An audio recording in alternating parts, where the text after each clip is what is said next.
Ataya nasihat isteyen dillerine kurban olmayı deneyen İstemişen sefim üstün döymeli ellerine kurban olmayı deneyen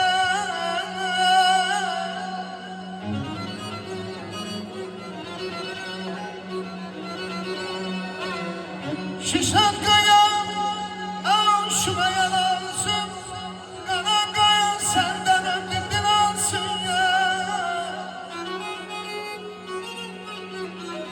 Kapımız bacalıyız indi çiçeği açım gül açım Günlerine kurban olmayı da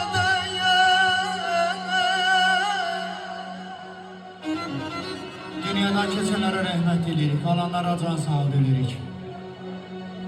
Ata həsrətliyim, ata yanğılım. Bu dərdim, kədərim ötüşə bilmir. Vaxtında hər kəsə yetişən atam indi harama yetişə bilmir. Azaldı bir kişi ocaq bacadan.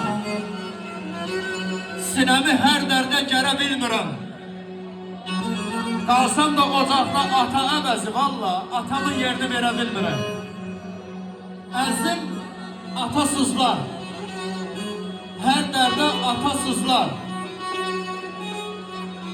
Ay Rəbim, ay Elvin, atalar nə bilir, nə çəkir atasızlar, nə çəkir atasızlar. Şişan qayay, avşumlar anamsın ya. Qana qayan səndən ödüdür ansın.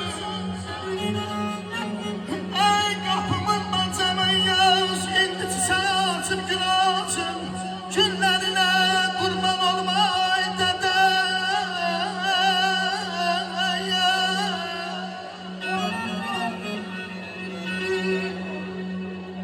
Kaş ki məni səhvim üstə döyəydin. Əllərinə qurban olum ay ata. Döyməsən də danlayaydın, soyaydın, dillərinə qurban olum ay ata. Sənə gündə bir şey aldıran, gecə gündüz dağa daşa saldıran, bir gün məni başın üstə qaldıran, qollarda qurban olum ay ata. Əllərdə qurban olum ay ata.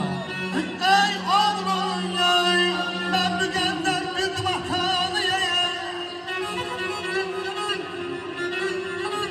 Belə həmişə atana sən hörmət eyləyim.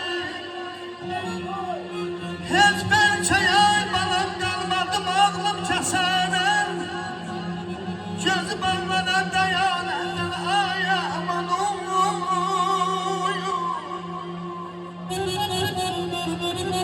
Dünyadan kəsənlərə Allah'tan rəhmət edirik. Mən istərdim ki, Füzuli rayonumuzun dəyərli şairi olan Allah rəhmət etsin, Ələddin Qəmbərdən də deyim. Məkanı cənnət olsun, ailə üzvlərindən səbir versin. Naməhdən uzaq onlardan kənar onlarda heç zaman olmurdu zülqar. Varıma yox demə, ay oğul yox varsa var, çalışı dostluğa düz olsan oğlum. Unutma, ay oğul unutma heç zaman nəsiyyətimi, şəxsin üzünə də qəbahətini, təmiz saxlamaq üçün şan şöhrətini birinci ailənə göz olsan oğlum. Həqqi sev, halal ye duzu çörəyi, çalışın olasan elin gərəyi, Ələddin Qəmbərin oğlu gələcəyi, zirvələr fəthədən iz olsan oğlum, iz olsan oğlum, Allah rəhmət etsin Ələddin Qəmbər. Şişən qayan şuna yalansın, ay bana, qana qayan, səndən öhdü yok ürədin açın. Gelen kapımız bacamızın sen açın gün açın. Günlerine kurban olmay deme, günlerine kurban olmay deme.